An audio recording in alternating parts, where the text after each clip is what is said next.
I walked into the kitchen and froze. Something felt wrong. The air carried a scent that made my heart skip. It was my perfume, the one Tom gave me 3 years ago on our anniversary. He said it reminded him of our first trip together, but I hadn't worn it in weeks. The bottle sat on the shelf with its cap slightly crooked. Someone had used it recently, and it wasn't me. Tom came home with groceries, smiling like nothing was wrong. He unpacked everything calmly while talking about his long day at work. He asked me nothing. That night at dinner, he barely looked up from his phone. When I asked about his new project, he gave short answers and changed the subject. Later, he fell asleep within minutes while I lay awake, staring into the darkness. The scent lingered on my pillow. It was fresh, not old. I thought about the small changes. He came home late, more often now. His phone never left his pocket anymore. He used to leave it on the table without a care. I wanted to believe I was imagining things, but deep down I knew the truth. The next morning he left early for a meeting. I cleaned the bedroom and found a long dark hair on his pillow. My hair is short and light. Everything else looked too perfect, too carefully arranged, like someone had been here and cleaned up before I noticed. That afternoon, I called his office. His assistant sounded surprised when I asked for Tom. "He's out today," she said. "He had a personal appointment." My hands went cold. He had lied. When he came home that evening, he looked fresh and relaxed. He kissed my cheek and asked about my day. I watched him move through the house as if everything was normal. I wanted to scream, to demand answers, but the words stayed trapped inside me. That weekend he spent hours on his phone. When I suggested a walk, he said he was too tired. On Sunday evening, I wore the perfume and stood in front of him. He looked at me but said nothing. No smile, no recognition, nothing. That night I cried in the bathroom with the water running so he wouldn't hear. The following week I followed him. He said he had a client meeting, but I took a taxi and stayed behind his car. He stopped at a small cafe I'd never seen before. Then she arrived, tall, young, with long dark hair and a red coat. She hugged him like they'd done it 1,000 times. And then I smelled it. My perfume. She wore my perfume, and it filled the air between them. My stomach turned. They went inside, but I didn't follow.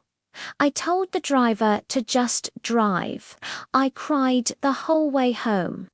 When Tom returned that evening, I was waiting at the kitchen table. He didn't notice the change in my face. Or maybe he chose to ignore it. I didn't sleep that night. I watched him breathe peacefully while I thought about all the years I'd given him, all the trust I'd placed in his hands. And now he was giving pieces of me to someone else. For days I played my role. I smiled when needed, cooked dinner, listened to meaningless conversations. I felt like an actor in a play I never auditioned for.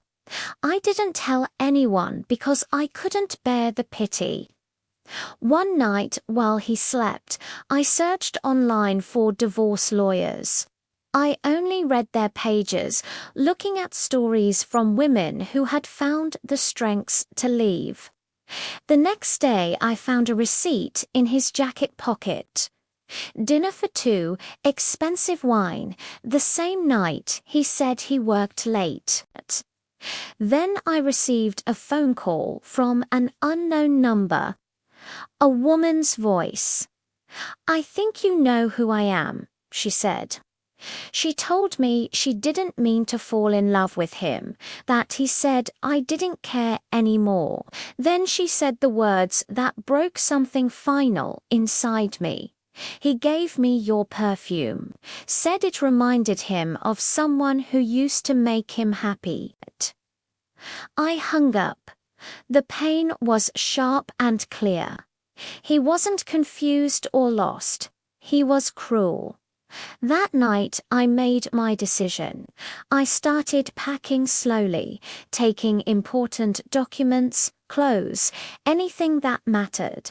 I called my sister and asked if I could stay with her.